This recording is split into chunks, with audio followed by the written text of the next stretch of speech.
ईरानी स्पीकर बाकर कालिबॉफ ने 12 अरब डॉलर असासों के इजरा के लिए दस्तखत को हतमी शक्ल देने का दावा कर दिया। वाज़ेह किया कि मुंजमद असासों की बहाली के फ्रेमवर्क पर इत्तफाक हो गया है।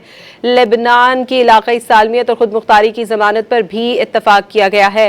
आबनाए हुर्मुज़ का इंतजाम ईरान के पास होगा और ये ईरान के ही कवानीन के मुताबिक चलाया जाएगा।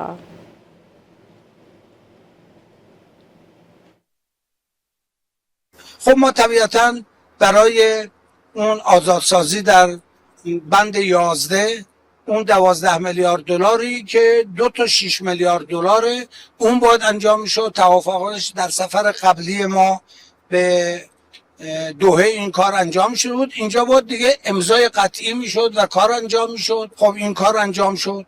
در رابطه با بحث بند 10 ما که فروش نفت خام ما، کالای و پتروشیمی ما و مشتقات اون بود.